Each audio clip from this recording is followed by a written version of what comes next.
Wir freuen uns auf ein Interview mit Luca Pisaroni, dem Bassbariton aus Italien und vor allem mit seinen beiden Hunden, Lenny und Tristan. Au, die, oh, feel. Au, die, oh, feel. Au, die, oh, feel. Au, die, oh, feel. Luca, do you have more friends today? I read that as a teen you didn't have that much friends. Yeah, I was not very cool when I was an adolescent because I was the only one who actually liked opera. So my friends, quote unquote, were at least 30 years older than me. You know, I used to hang around with people that were at least, at least 40 and up to 60. You know, and I was 16, 17 because nobody liked opera. I was the only one. Now is a bit better. I think opera is really cool. So I don't feel like, I have no friends. Having a job like the one I have where I am traveling for almost 11 months after the year, we have friends in different places, and we have great friends because they don't expect us to be in Vienna, on Saturday morning for brunch, but we stay in touch with email and Skype, and we have a lot of them, but they are all around the world. But do you think opera is cool today and is reaching a younger audience? I think the opera is incredibly cool. I changed my life. It's from the first moment that I listened to opera, I had a connection with the music, and he spoke to me. He said, it made me realize things about myself. And I really think everybody should listen to opera. The fact that maybe it's not as popular as pop music or rock and roll, I think it's normal. But I believe there are a lot of young people going to opera. I think opera is more accessible now than it was at my time. At my time, I had to buy CDs. And now everybody can go on internet and find something. You go on YouTube and you have entire opera. So I think it's certainly much more available, and I see a lot of young people, especially at the Met when I do the HD broadcast, and I think is great. So even at Italy, it was hard to get access to opera. Yeah, I have to say yes. I mean, in Italy, I think every mother wants the son to be either a priest or a football player. And I certainly didn't want to be a priest, and I was terrible at playing football. So I thought the next possibility for a career would be being an opera singer. But then it changed a lot because in the 17th, 18th century, everybody wanted his boy or his son to be an opera singer. No, it was difficult in the sense that you need to have a passion, meaning you need to invest time, because I spend almost every weekend, taking a train and going to either Parma or Milano or Bologna to see an opera, and you need to have a passion to do that. And I remember I would save every possible cent I could to have money to buy CDs. But it was my life. It was really my passion. I had this passion since I was 11 years old. So I did this really because I thought it was the best thing to do, to buy the last CD of Pavarotti. In that sense, it was not. You need a passion for it. Yeah. What has been your first passion? Has it been Verdi or Puccini or which composer? I grew up in Giuseppe Verdi's hometown, so I know practically all the Verdi's opera. I could sing practically almost every role, and so for me Verdi was really my first passion. And to be honest, actually my grandfather, who introduced me to opera, had a collection of arias and symphonies and chorus from Verdi, and the first ever thing I heard was Boris Christoph singing Elegia My Maman from Don Carlo, and so my connection with this opera and with Verdi was, started when I was 11 and still goes on. But today you are singing more Mozart, Haydn, Handel. Yeah, Rossini, yes, I know. When will you also sing a Verdi opera? I don't have any plans in my calendar at the moment to sing Verdi operas. I did a recording of Paolo in Simon Boccanegra with my father-in-law, and was my first Verdi ever, and I'm very proud of it. But at the moment, I think there are other roles that they fit my personality and my development as a technical development and my development as a musician before doing Verdi. I think Verdi is a destination, and you need to do it when you know what you're doing. It's a difficult composer in the sense that the size of the orchestra is much bigger. It requires to know technically completely what you are doing, and I always say you can make mistake in Baroque music and you don't kill yourself because the size of the orchestra, because the roles are not that long, because there is never like a long sostenuto phrase. But to do an opera by Verdi without knowing what you are doing, you can certainly damage your voice. So you're too young for Verdi? Yeah, probably. For my kind of voice, I would say it is not the right moment for me to do. There is no role that I would feel comfortable in doing on stage at the moment. Especially because for my type of voice, there are always bass baritons are older people, older persons, and I think you need a maturity that to do this role that I don't have at the moment. I hope to have in 5-7 years. So the technique is. Sorry. The technique is also different when you're singing Verdi. Oh yeah, it's completely different. In which regards? In regards that when you sing Handel, for a bass baritone, the range is really big because you go from very low notes to very high. But normally you have coloratura, and you never have, as a bass baritone, an aria where it's all about legato and big notes. In Verdi, the size of the orchestra is much bigger. You need to have a incredible legato. You could use microphones. Yeah, but that's we are trained to actually feel a theater with our voices, without microphones. I for example sing with Thomas the duet from Don Carlo when we do our galas together, and I promise you that it's very demanding because the orchestra is really present, and you need also a volume in the voice that is not really necessary when you sing Handel. Mm.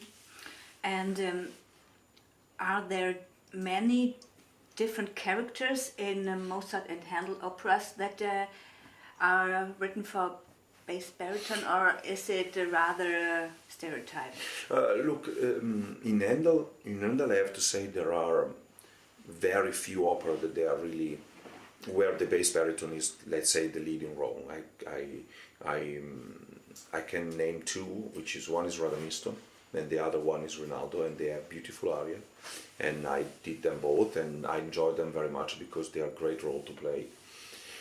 But I mean, in Mozart, I think the bass baritone has really probably the best roles. I mean, if I think about Figaro, the Count, Leporello, to end with Don Giovanni,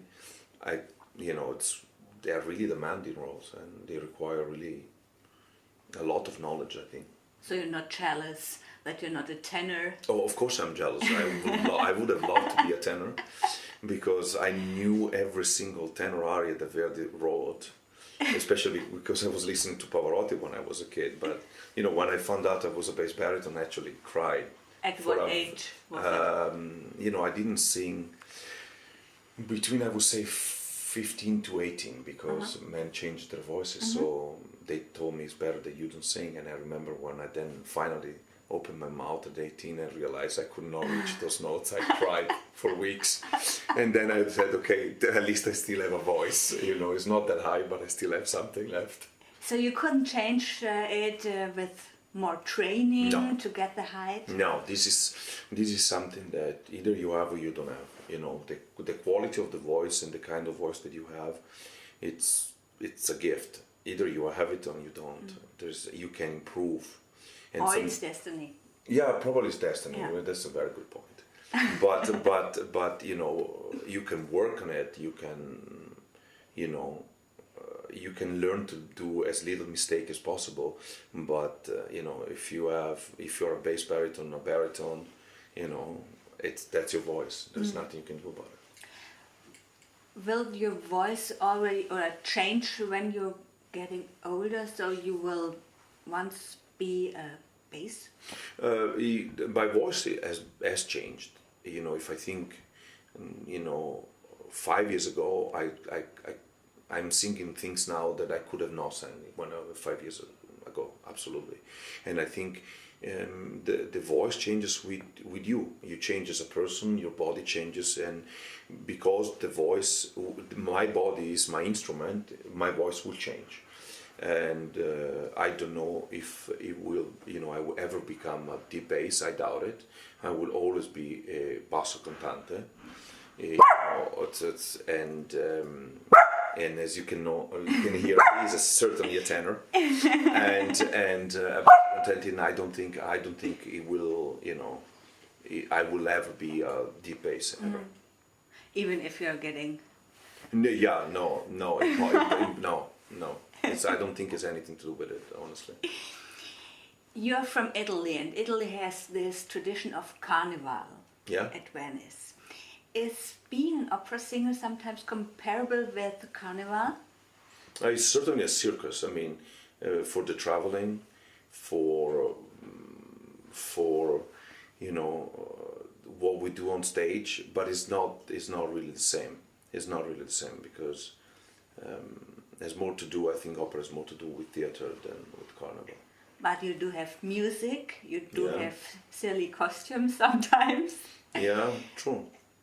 But it's not. You know, there is a side of the carnival that I think is just for entertainment. When I just honestly think that opera is something more than just pure entertainment and having fun. You know, there are lots of opera that actually tell us who we are as human beings more than just having fun. So it's not just the fun part. So you think the topics are still valid today, even if they have been composed 200 years ago? Yeah, absolutely. You know, the struggles the human beings go through, the feelings that, you know, somebody has about, you know, a lost love, or because he's falling in love, something that they're relevant and they're going to be relevant. I think, you know, I think it's interesting to see how close we are with, you know, people who lived 250 years ago. You know, the feelings were the same, the emotion we went through, you know, are the same. And I think, you know, for me, opera speaks to me because this union between the words and the music is so wonderful and it's so perfect that, you know, touches me, and it makes me realize things about life that I would not understand without music.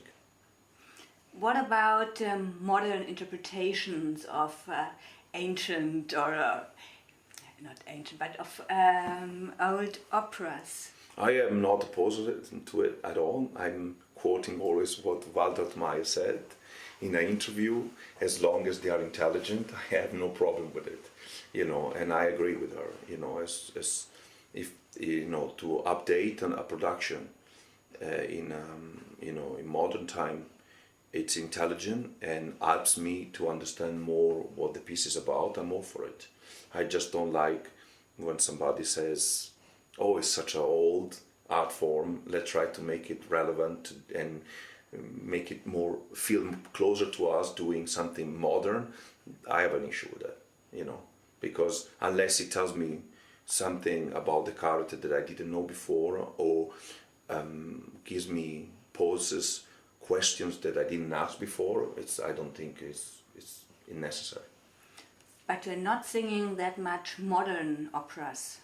No, in terms of modern Of opera, contemporary. no. Why? Because has not happened so far. I have not been asked. And probably because being Italian, there is the stereotype that we, we go up to Puccini and that's it. That's as modern as Italian can be, I guess. I don't know. I see. Would you refuse a role, or if you wouldn't like the setting or the costumes or the interpretation?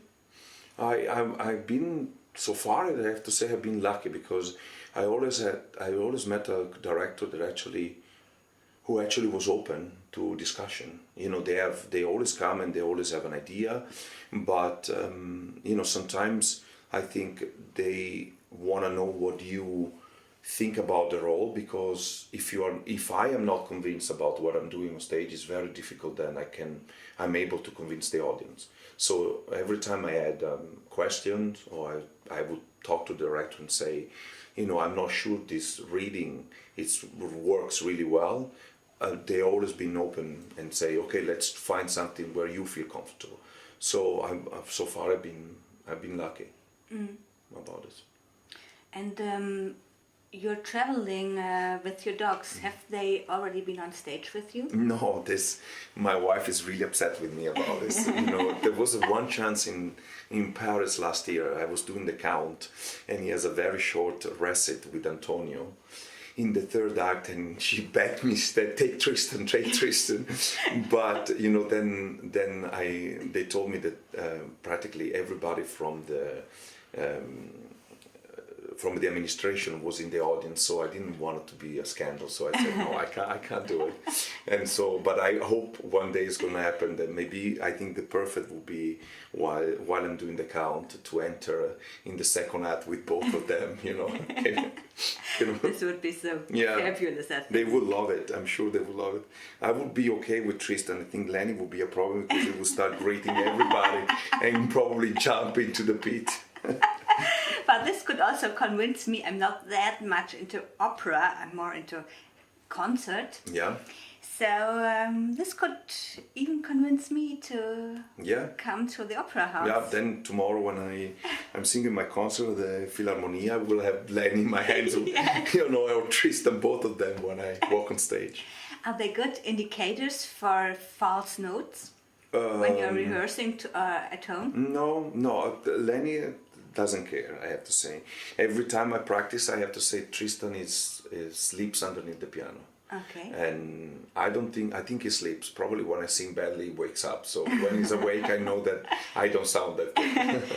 Okay, 10 minutes more and rehearsing yes. or practicing.